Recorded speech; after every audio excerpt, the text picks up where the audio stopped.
할렐루야. 우리 옆 사람과 인사하실까요? 예수 안에서 사랑합니다.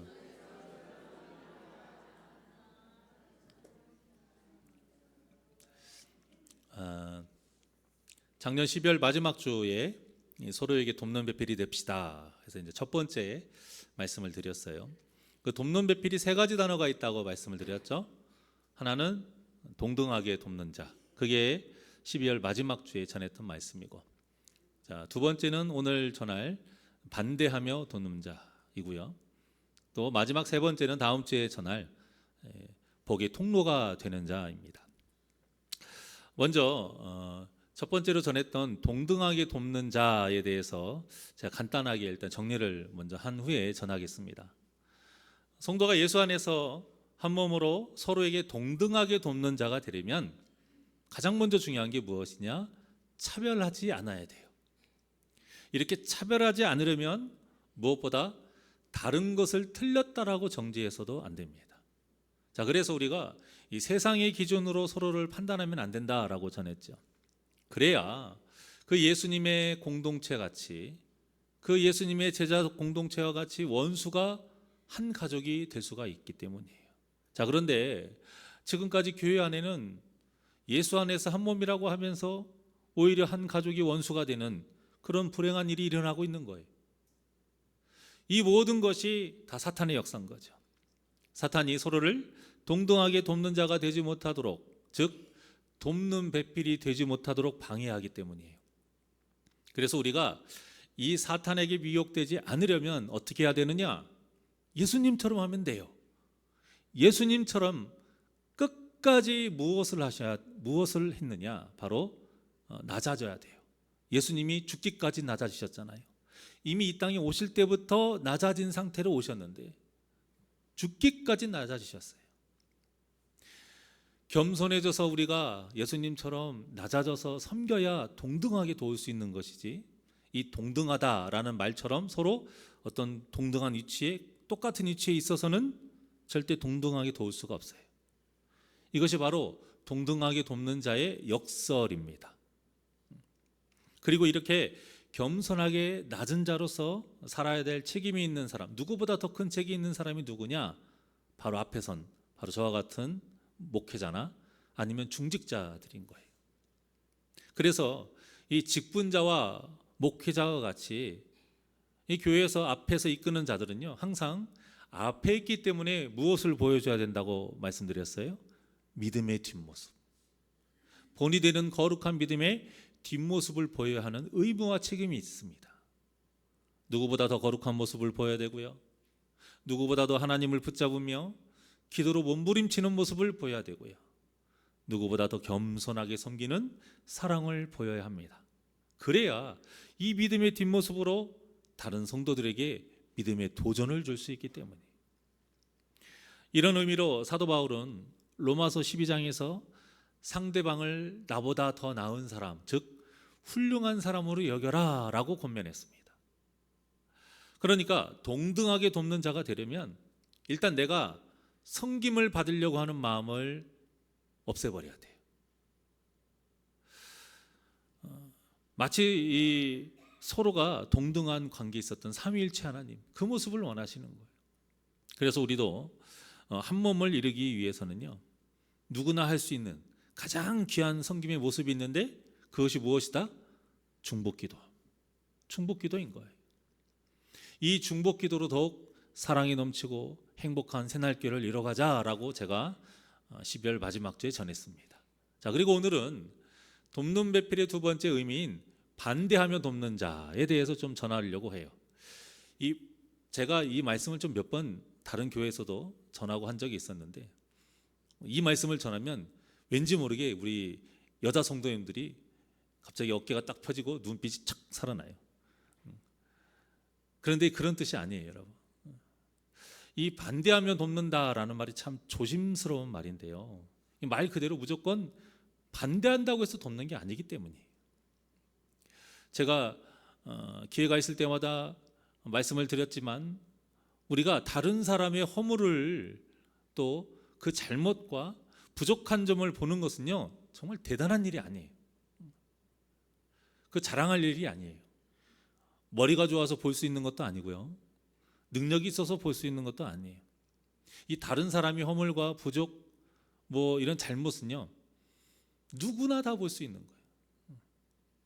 보려고 하지 않아도 보이는 것들이에요.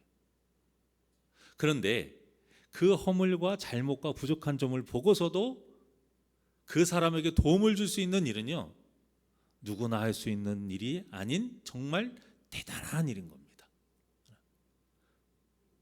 그 지적 자체는 절대 자랑할 것이 아닌 것이죠. 자, 이런 대단한 일, 그런 것들을 보면서도 내가 그 사람에게 도움을 줄 수 있는 어떤 일을 할 수 있다라는 이 대단한 일은요, 사랑과 지혜가 없이는 할 수가 없는 거예요. 그뿐만 아니라 그 사람을 위하는 마음으로 어떻게 하면 그 상대방의 마음이 상하지 않게 도움을 줄 수 있을까? 이것을 정말 고민하지 않으면 할 수 없는 일이에요. 그래서 정말 대단한 거예요. 세상에는 비슷하면서도 아주 다른 의미의 단어들이 있는데, 예를 들어서 조언과 잔소리, 또 관심과 오지랖, 어때요? 같으면서도 안 같아요. 이게 이제 사전적인 의미로 보면 참 비슷하게 나와 있지만요, 결과가 달라요. 그 원인이 무엇일까? 사랑과 지혜인 겁니다. 사랑과 지혜. 이 사랑과 지혜가, 사랑이 있느냐 없느냐, 또 지혜롭게 하느냐 안 하느냐, 이 차이인 거예요.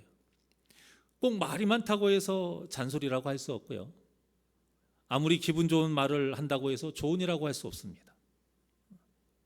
어떤 누군가는 그 많은 말을 통해서 나를 향한 그 상대방의 그 사랑을 느끼기도 하고요, 어떤 누군가는요, 간단하게 눈치를 주는 정도로 그것만으로도 내가 존중받고 있다라고 생각하고 또 감동받기도 해요. 자, 물론 그렇다고 세상에서 말하는 것처럼 받아들이는 사람이 좋게 받아들이면 조언이고 기분 상해 받아들이면 잔소리다, 이것도 또 틀린 말이에요. 성경적인 건 아니에요. 자, 예수님을 한번 보세요. 예수님이 가르치시고 그 전하신 복음의 메시지가 얼마나 지혜롭고 사랑이 가득한 말씀이었습니까? 그런데 받아들이지 못한 사람들이 많았어요. 그렇다면 예수님의 말씀이 잔소리인가요? 그건 아니잖아요. 그래서 사실 반대하며 돕는다는 건 정말 쉬운 일이 아니에요. 너무 어려운 일이에요. 이게 어떤 일이냐에 따라서 다르고 또 누구냐에 따라서 다르고 그 사람의 상태가 어떤지에 따라서 또 달라요. 또 어떤 식으로 얼마만큼 해야 하는지도 또 달라요. 근데 성경을 보면 이 반대하며 돕는 역할을 했던 사람들이 참 많이 기록되어 있는데, 이 대표적인 사람이 바로 나단 선지자입니다. 다윗이 목욕하는 밧세바를 보고 음욕을 품었어요. 그런데 거기서 끝나지 않고 자신의 권력을 이용해서 밧세바를 궁으로 데려옵니다. 그리고 동침을 하게 되고 또 임신하게 하는 죄를 짓게 돼요. 문제는 이제 거기서 끝나지 않고 이 자신의 죄를 덮기 위해서 꾀를 부리지만 통하지 않게 되죠. 우리아가 너무 믿음이 좋았어요. 너무 강직하고 충직했거든요. 그래서 전쟁터에서 제일 위험한 곳에 이 우리아를 보내게 돼서 죽게 만들었습니다. 그리고는 밧세바를 궁으로 데리고 와서 아내로 맞이해요. 그리고 자녀까지, 아들까지 낳잖아요. 자, 문제는 이런 죄를 짓고도 다윗이 자신의 죄를 깨닫지 못하고 있었던 거예요. 그래서 하나님께서 다윗을 사랑하는 마음으로 나단 선지자를 다윗에게 보냅니다. 그리고는 당시에는 절대 있을 수 없는 일이 벌어지는데, 바로 일개 선지자가 한 나라의 최고 권력자이자 절대자인 왕을 대놓고 호통을 치면서 꾸짖은 거예요. 그 짤막한 말씀을 한번 볼까요? 사무엘하 12장 7절 상반절입니다. 자, 시작. 자, 보십시오. 이게 단어는 굉장히 좀 교양 있게 했지만 이 상황은 그런 교양 있는 상황이 아니에요. 그게 너야, 그 뜻이. 이 말을 하기 앞전에 어떤 내용을 했냐면, 양과 소가 심이 많은 부자가 있었는데 이 자기에게 온 그 손님을 대접하기 위해서 자기 양과 소를 잡아서 대접한 게 아니고 그 작은 암양 새끼 한 마리 있는 그 가난한 자, 그것도 가족과 같이 굉장히 소중히 여겼던 그 양을 뺏어 가지고 대접을 한 거예요. 그러니까 그 비유를 하자마자 다윗이 그 얘기를 듣고 노발대발하잖아요. 내가 그 악한 부자를 여호와 이름을 두고 맹세하면 내가 반드시 죽일 거야.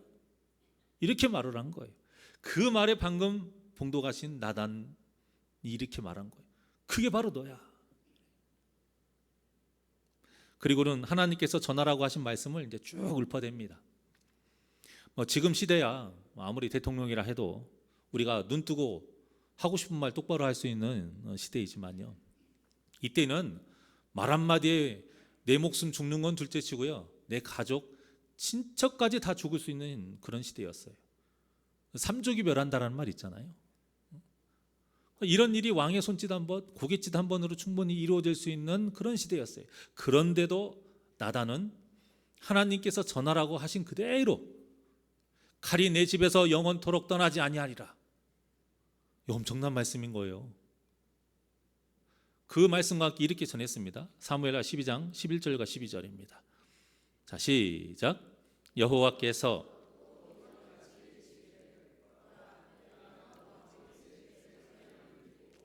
내가 내 눈앞에서 내 아내를 빼앗아 내 이웃들에게 주리니 그 사람들이 내 아내들과 더불어 백주에 동침하리라. 너는 은밀히 행하였으나 나는 온 이스라엘 앞에서 백주의 이 일을 행하리라 하셨나이다. 아멘. 여러분, 아무리 잘못했어도 우리가 좀 감정을 좀 대입해 보자고요. 여러분들이 다윗이라고 해봅시다. 왕이에요. 이거 하나면 끝이에요. 자, 이 말씀이 잘 받아들여질까요? 과연? 그리고요, 아무리 그래도 백주 대낮에 사람들이 보는 앞에서 자신의 아내들이 겁탈을 당한대요. 솔직히 제가 다윗이라면 나단에게 한마디는 했을 것 같아요. 기분도 상해서. 아니면 말은 못해도 좀 눈에서 그냥 레저가 나갈 수도 있을 것 같아요. 네가 감히 왕인 나한테 그런 말을 해? 말을 했던지 아니면 마음속에 이런 생각을 품었을 것 같아요. 그리고 하나님께는 하나님 이거 너무 가혹한 거 아닙니까? 좀 용서해 주시거나 좀 축소해 주시면 안 될까요? 아마 이런 기도하면서 졸랐을 것도 같아요.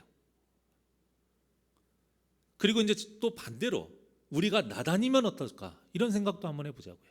내가 나단이라면 아무리 하나님 말씀이지만 이 말씀을 왕에게 이렇게 전한다라는 것이 정말 쉽지 않은 일이잖아요. 이 목숨 걸고 하는 거거든요. 그리고 이게 목숨만 걸어서 되는 것이 아니에요. 진짜 그 다윗을 위하는 마음이 없으면 또 이것도 안 되는 거예요. 왜? 사람은 느끼거든요, 진심인 것을. 같은 말이지만 나를 위해서 하는 말인가? 아니면 자기 화풀이를 하려고 하는 말인가? 나를 미워해서 하는 말인가? 한번 너도 당해봐라 하는 뜻에서 하는 말인가? 다 알잖아요. 사람은 감정의 동물이기 때문에. 그런데 다윗이요, 나단의 말을 듣자마자 그 자리에서 바로 진실되게 회개를 합니다. 그러니까 제대로 반대한 거예요. 이게 통한 거예요. 여러분, 나단의 이 모습이 바로 반대하며 돕는 자의 모습인 거예요. 하지만 우리가 절대 잊어서는 안 되는 것이, 이처럼 나단처럼 그 상대방의 잘못을 신랄하게 지적하고 책망하는 그 모습 자체가 반대하는 것이 아니라는 거예요. 반대하면서 돕는 것이 아니라는 거예요. 우리가 이것을 잘못 받아들이면, 목사님 말했잖아, 성경에도 있었잖아, 너 잘 되라고 얘기하는 거야, 이것이 반대하며 돕는 게 아닌 거예요. 우리 새날교회에서 서로 이렇게 나단처럼 해야 한다는 뜻이 절대 아닙니다. 우리가 먼저 봐야 될 건 무엇이냐? 나단이 누구예요? 하나님의 사람이었다는 거예요. 하나님의 사람. 하나님의 사람이라는 것이 무슨 뜻이에요? 이게 선지자니까 가능하다 그런 뜻이 아니라요, 하나님과 항상 말씀과 기도로 친밀하게 지냈던 사람인 거예요. 그리고 하나님의 말씀이라면 무조건 오케이, 순종했던 사람이라는 겁니다. 이것이 중요해요. 그러니까 내가 반대하면서 도우려면 먼저 무엇이 돼야 돼요? 하나님의 사람이 되어야 된다는 거예요. 나단이 원래 이랬던 사람이 아니라 하나님의 사람으로서 하나님께서 원하시는 대로 순종했다. 이것이 중요한 거예요. 그 모습 자체가 중요한 게 아니라. 그리고 아까 말씀드린 것처럼 정말 다윗을 존중하고 사랑하고 이스라엘이라는 나라를 너무나도 사랑했기 때문에 할 수 있었다라는 거예요. 진심이 통한 거예요, 여러분. 거짓이 아니었다는 거예요. 내가 호수아비가 아니라 로버트가 아니라는 거예요. 그래서 우리가 나단을 통해 봐야 할 것은 남의 잘못을 신랄하게 지적하고 책망하는 모습이 아니라 하나님에 대한 순종과 다윗에 대한 사랑의 모습이라는 겁니다. 이걸 봐야 돼요. 이처럼 누군가에게 반대를 하기 위해서는 하나님의 뜻이 무엇인지를 먼저 알아야 되고요. 또 상대방을 사랑하는 마음으로 반대해야 하는 것, 이것이 중요합니다. 자, 그런데 이 두 가지가 없이 하게 되면 아무리 상대를 위한 반대라 해도 이제 역효과가 나는 것이죠. 또 아무리 상대방을 사랑하는 마음이 있어도요, 하나님의 뜻이 무엇인지는 도통 관심도 없고 그저 그냥 자기 생각대로, 자기 고집대로, 자기 방법대로 하게 되면 이것도 반드시 역효과가 나게 되어 있어요. 저는 사역을 하면서 이런 일을 참 많이 봤습니다. 하나님은 좀 더 기다리시기를 원하시는 것 같은데 바로 그 자리에서 말을 하고 자신이 원하는 사과를 그냥 받아야 직성이 풀리는 성도도 있었고요. 하나님은 좀 남이 모르게 개인적으로 좀 지혜롭게 하기를 원하시는 것 같은데 꼭 사람들이 다 있는 데서 드러내서 무안을 주고 수치를 주는 성도도 있었어요. 하나님은 말보다 먼저 본을 보여서 좀 그 모습을 보고 깨닫게 하기를 원하시는 것 같은데 항상 말이 먼저 앞서가지고 잔소리가 되고 또 가시가 돼서 주위 사람들을 불편하게 하는 성도들도 참 많이 봤습니다. 여러분, 결과 다 안 좋았어요. 절대 다윗과 같은 회개, 깨달음, 그래서 더 좋아지는 열매 맺은 적 본 적이 없습니다. 더 싸우고요, 더 오해가 쌓이고요, 진짜 작은 일이었는데 이게 큰 일로 막 부러져요. 그러다 보니까 이제는 두 사람의 일이 아니라 이제는 파가 나눠지게 되고요, 교회 전체가 흔들리는 일도 굉장히 많습니다. 이 모든 것이 왜 벌어졌느냐? 하나님의 뜻을 묻지 않아서 벌어진 거예요. 그 사람들이 하나님의 사람이 되지 않아서 벌어진 거예요. 나를 죽이지 않고 펄펄 살아가지고 말로는 반대하면서 돕는다고 하지만 하나님의 사람이 아니었기 때문에 내가 먼저 하나님의 사람이 돼야 반대하며 도울 수 있는 거거든요. 그러지 않으니까 문제가 생겨요.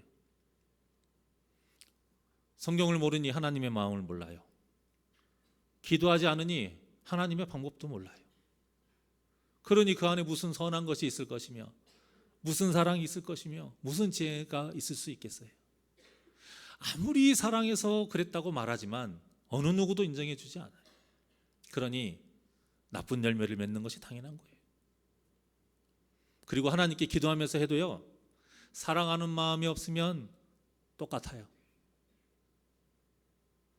진심이 담겨 있지 않기 때문에 아무리 적당한 때에 아무도 모르게 지혜로운 방법으로 반대해도 결과 좋을 수 없습니다. 오히려 자기가 나는 당신 기도하면서 했어, 자기 의의를 드러내기만 하는 거예요.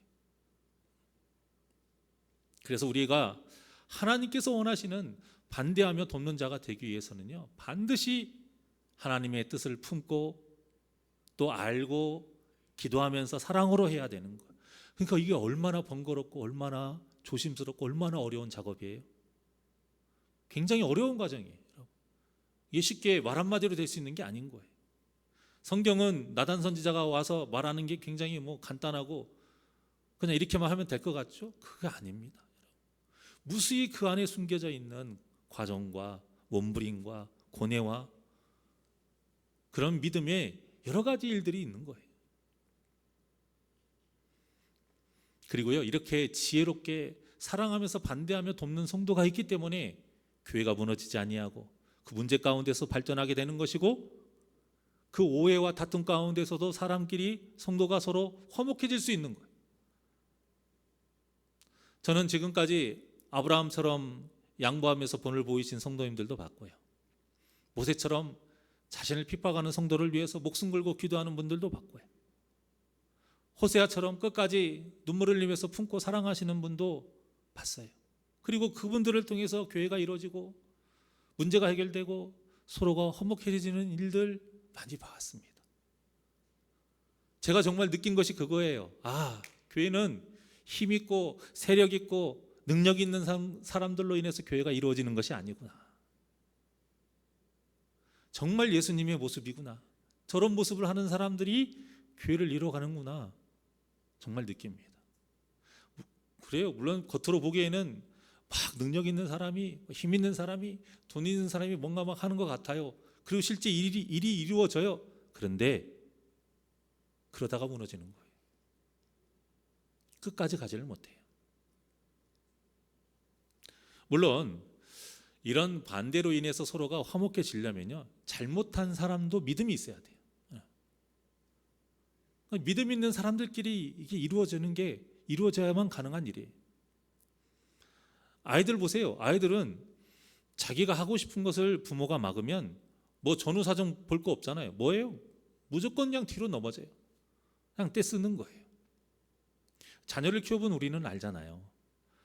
왜 부모가 그 어린 아이들이 하고자 하는 것을 막는지 우리는 알잖아요. 몸에 좋지 않은 것을 먹으려고 하니까 막는 거고, 다치는 위험한 일이니까 막는 것인데, 아이들은요 어리기 때문에 그냥 그 부모의 마음을 이해하지 못하고 떼쓰는 거예요. 싫다 이거예요. 그래서 막 화만 내고 울잖아요. 자, 마찬가지로 성도가 믿음이 없으면 이와 똑같다라는 거예요. 이것을 성경에서 뭐라고 해요? 어린아이 신앙이라고 하는 거예요. 이건 나이하고 상관이 없어요. 세상적인 지위 이런 거 상관이 없어요. 우리가 믿음이 없으면요 어린아이 같이 똑같이 되는 거예요. 우리가 어린아이 신앙에 머물러 있으면 아무리 하나님의 뜻을 알고 그 사랑을 가지고 반대를 해도요 도통 이게 먹혀 들어가질 않아요. 상처만 받거나 오히려 더 혈기를 부리고 그 떼쓰는 아이처럼 이제 아나무인이 되는 거예요. 그러면 그 성도가 어떻게 되겠습니까? 다음에 잘못을 해도 다른 성도님들 어느 누구도 그분을 위해서 반대하거나 도와주려고 하질 않는 거예요. 그러니까 다윗도 참 믿음의 사람인 거죠.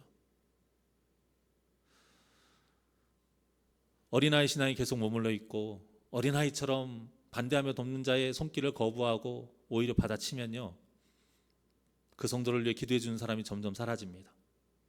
그 성도를 위해서 따뜻하게 위로해 주는 사람도 없어지고 그 성도를 위해서 따끔하게 조언해 주는 사람도 없어져요. 결국 자기 무덤을 파요. 자기 스스로 외톨이가 돼가는 거예요. 그래서 저는 이렇게 사람들이 막 피해 다니고 어려워하고 그래서 자꾸 자신을 외톨이가 되게 만드는 사람들, 그런 성도님들 많이 봤어요. 그 모습 정말 너무나도 안쓰러워요. 교회를 그렇게 외롭게 쓸쓸히 가시도치게 다니시는 분들이 있단 말이에요. 그래서 저는 간절히 바랍니다. 우리 새날교회는 이렇게 외롭고 쓸쓸하게 가시도친 채 외톨이로 사는 성도님들이 단 한 분도 없기를 간절히 소망합니다. 그러려면 뭐 해야 돼요? 믿음이 성장해야 돼요. 믿음이 착해서 되는 일이 아니에요. 마음이 넓어져서 되는 일이 아니고 믿음이 성장해야 돼요.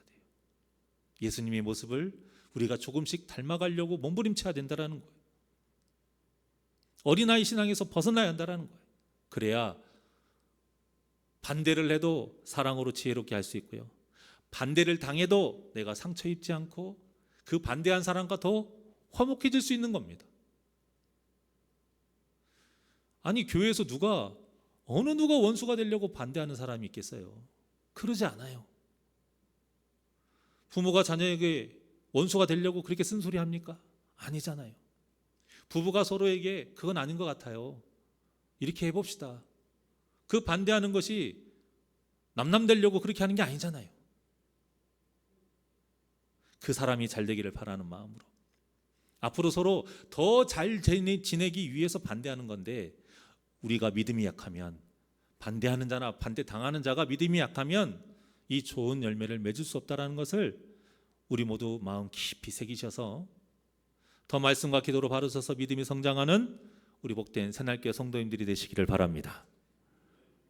왜 이렇게 모든 성도가 믿음이 자라는 것이 중요하냐면요, 아담과 하와가 죄를 지은 가장 큰 이유 중에 하나가 바로 아담이 반대하는 자의 이 돕는 자로서 역할을 하지 못했기 때문에. 이 아담이 진짜 문제예요. 근데 세상은 뭐예요? 여자가 문제래요. 여자가 죄를 지어서 이 지경이 됐으니까 여자는 남자에게 종속돼야 된다라는 이 기본적인 사상이 옛날부터 잘못 전해졌거든요. 아니에요. 이 남자가 더 문제예요. 분명 선악과를 따먹으면 안 된다라는 것을 누가 먼저 들었어요? 아담이 먼저 들었고, 그리고 아담은 하나님께 직접 들었어요. 하와는 아담을 통해서 들은 거예요. 그렇다면 하와가 뱀에게 미혹이 돼가지고 이 선악과를 따먹으려고 할 때에 분명 성경에 보면 바로 하와 곁에 아담이 있었습니다. 그러면 아담이 하나님께 말씀을 직접 들었으니까 당연히 하와가 선악과를 먹지 못하도록 반대를 했어야죠. 근데 그걸 안 한 거예요. 아무런 반대도 하지 않았어요. 그래서 하와가 선악과를 따먹었고, 먹고 그 선악과를 아담에게 줬을 때 같이 피워 먹은 거예요. 물론 하와의 마음에 분명 탐심을 품었어요. 그 죄가 있습니다만 하나님께서 서로에게 돕는 배필이 되라고 하신 그 이유 자체가 서로 부족하기 때문 아닙니까? 여러분, 부족하지 않으면 도울 일이 뭐가 있어요? 부족하니까 돕는 거죠. 그렇게 도와서 결국에는 하나가 되기를 바라신 거거든요.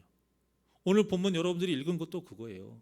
독처하는 것이 좋지 못하니까, 부족하니까, 그리고 서로 하나가 되기 위해서 돕는 배필로 지어주신 거예요. 그러니까 아담이 그때 제대로 반대만 했어도요, 하와가 선악과를 따먹는 일 충분히 여러분 막을 수 있었습니다. 아까 예로 들은 다윗도 마찬가지예요. 다윗이 밧세바가 그 목욕하는 모습을 보고 음욕을 품었어요. 그리고 궁으로 데려오라고 명령을 했을 때 이 나단과 같이 누군가가 반대하는 사람이 한 명이라도 있었으면 다윗이 간음과 살인이라는 엄청난 죄를 짓지 않을 수도 있었어요.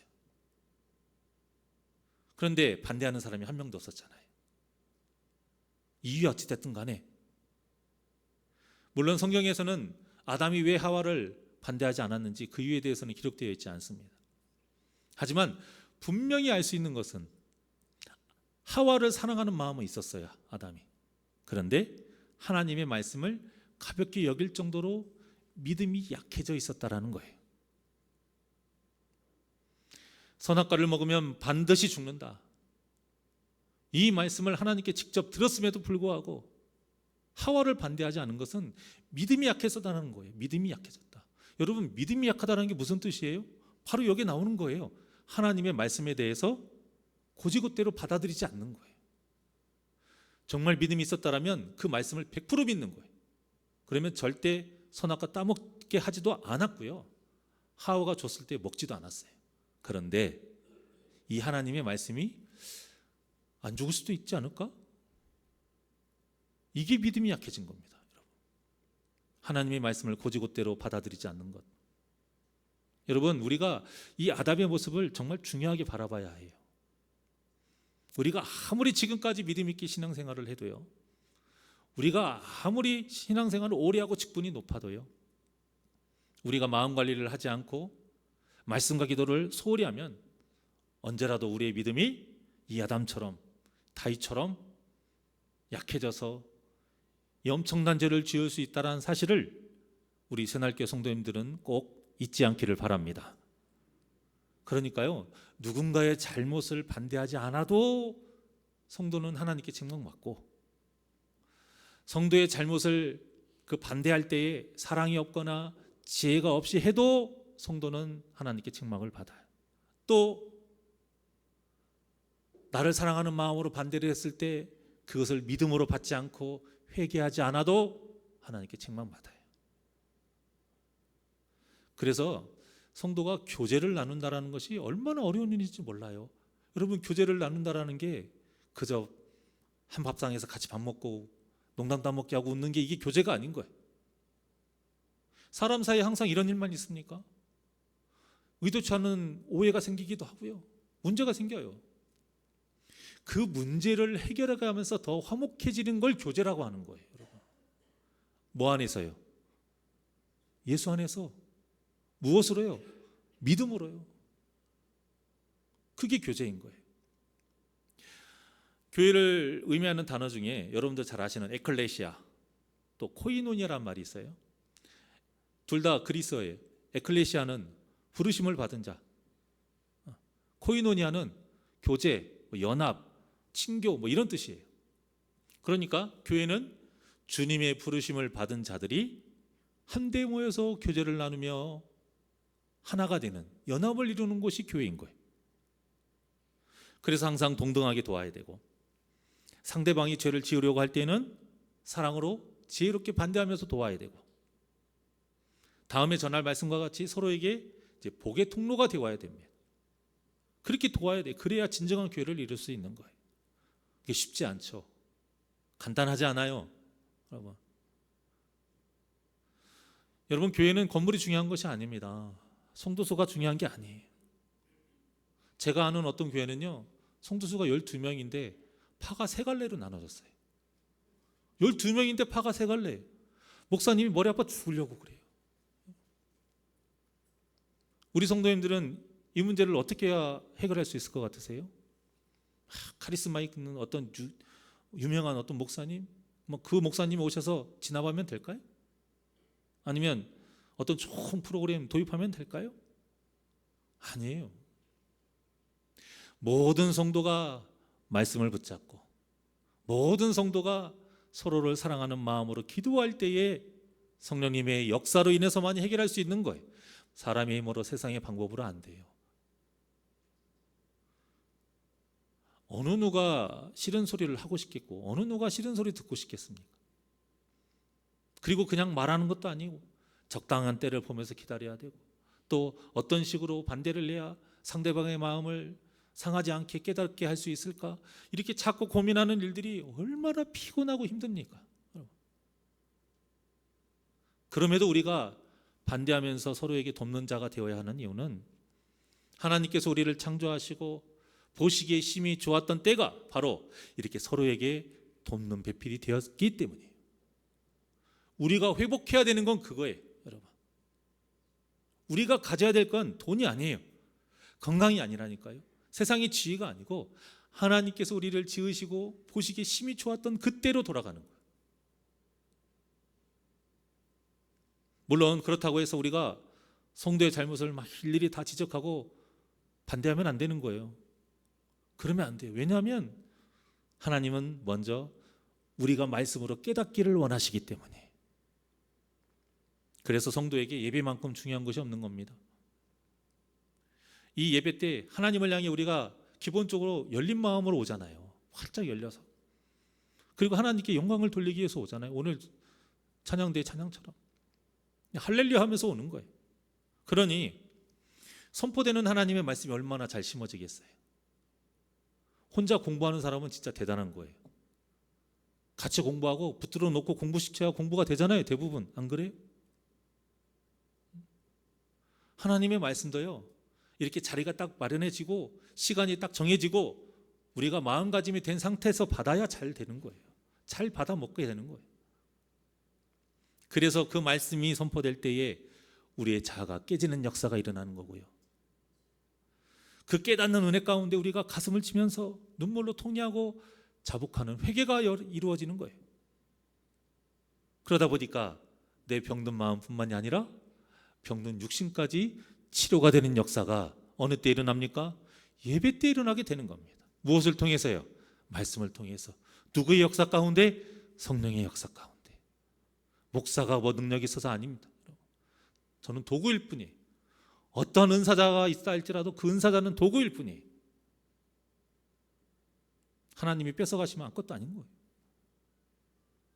이처럼 하나님의 말씀은 살아서 역사하시는 생명의 말씀인 줄 믿습니다. 결국 진정한 예배 성공자는 말씀으로 깨지고 깨닫고 회개하고 회복되는 성도인 거예요. 그래서는 우리 새날교회 예배가 모든 성도님들이 말씀으로 살아나는 예배가 되기를 원합니다. 그리고 말씀으로 하나님의 뜻을 잘 품고 혹시라도 죄를 지으려 하는 성도가 보인다면 먼저 기도하면서 하나님이 주시는 그 지혜로 때에 따라 알맞게 반대하며 돕는 사랑의 그 아름다운 교제가 이루어지기를 정말로 원합니다. 그래서 우리가 교회가 문제없는 교회가 되는 게 저는 목표가 아니에요. 세상에 문제없는 교회는 없어요. 참 바라지도 않아요. 물론 말도 안 되는 문제가 생기면 안 되죠. 근데 저는 문제없는 교회가 아니라 그 문제로 인해서 더욱 화목해지는 교회가 우리 새날교회가 되기를 원합니다. 고난이 유익이다. 왜 이게 남의 말이 되어야 돼요? 우리 말이 되어야 되고 우리 교회의 말이 되어야 돼요. 그래서 그런 고난을 통해서 더 유익이 되세요. 더 예수 안에서 한 몸을 이루는 그런 믿음의 공동체가 우리 새날교회가 되기를 간절히 바랍니다.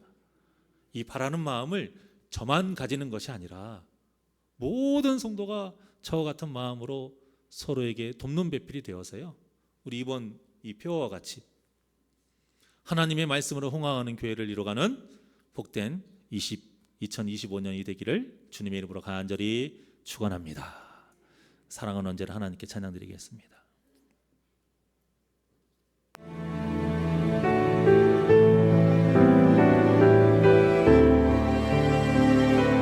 우리 두 손을 가슴에 얹어보죠.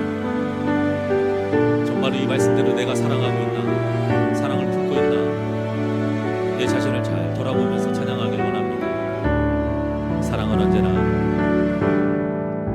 사랑은 언제나 오래 참고, 사랑은 언제나, 사랑은 언제나 온유하며,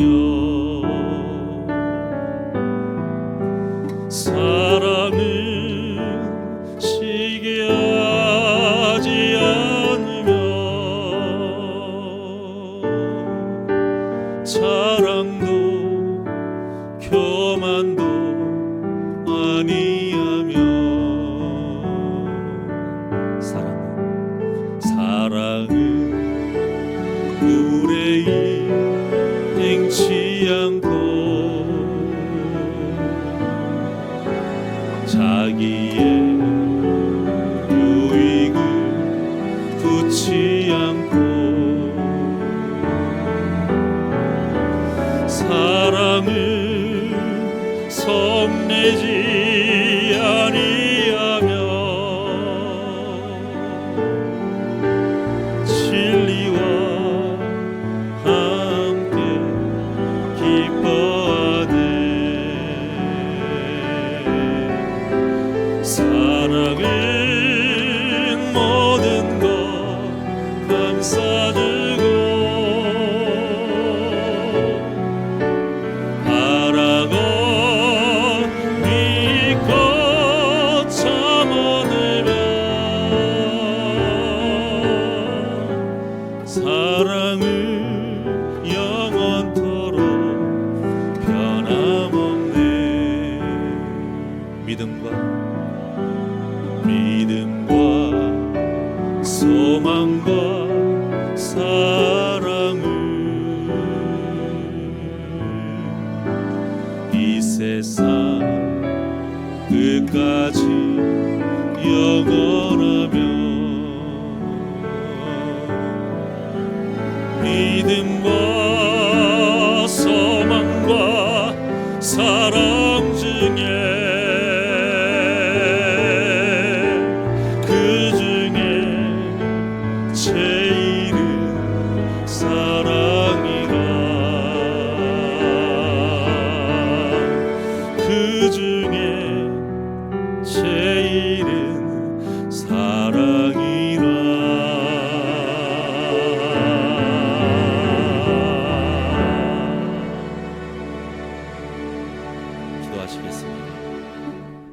언제나 우리에게 사랑을 베풀어 주시는 하나님, 사랑 그 자체이신 하나님, 그 사랑의 모습을 우리에게 직접 본으로 보이신 그 예수님, 그리고 그 예수님의 모습대로 사랑하도록 우리를 이끌어 주시는 성령님, 이 하나님의 모습을 우리가 기억하고 닮아가고 그 이끄심에 순종하는 복된 새날교회 성도님들 되게 하여 주시옵소서. 아무리 내가 어린이라 해도, 아무리 내가 직분자라 해도, 아무리 내가 부모라 해도 함부로 반대하는 자가 되지 않게 하여 주시옵소서. 사랑을 갖지 않으면 반대하지 않게 하여 주시옵시고, 믿음으로 하지 않으면 반대하지 않게 하여 주시옵시고, 하나님이 주신 지혜가 아니라면, 기도하지 아니하면 반대하지 않게 하여 주시옵소서. 하지만 하나님은 우리에게 반대하며 돕기를 원하십니다. 그러니 그 성도를 향한 사랑의 마음으로 말씀을 품고 늘 기도하면서 그 영혼을 살리기 위해서 지혜롭게 사랑으로 반대할 때에 우리 교회가 더욱더 화목해지고 하나가 되어 연합하는 복된 역사가 이루어지게 하여 주시옵소서. 믿음이 있기를 원합니다. 믿음이 없이는 무엇으로도 반대할 수 없으며, 믿음이 없이는 아무리 지혜롭게 사랑으로 반대를 해도 내가 그 반대를 온전히 받아들일 수 없습니다. 사랑하는 우리 새날교회 모든 성도님들이 어린아이 신앙에서 벗어나게 하시고 장성한 믿음의 소유자가 되게 하여 주시옵소서. 그래서 우리 새날교회가 시간이 지나면 지날수록 문제 가운데 더욱더 화목해지고 더욱더 교회다워지는 역사가 이루어지게 하여 주시옵소서. 그래서 사랑이 넘치고 따뜻한 새날교회가 되게 하여 주시옵소서. 감사함이 예수님의 이름으로 기도하옵나이다. 아멘.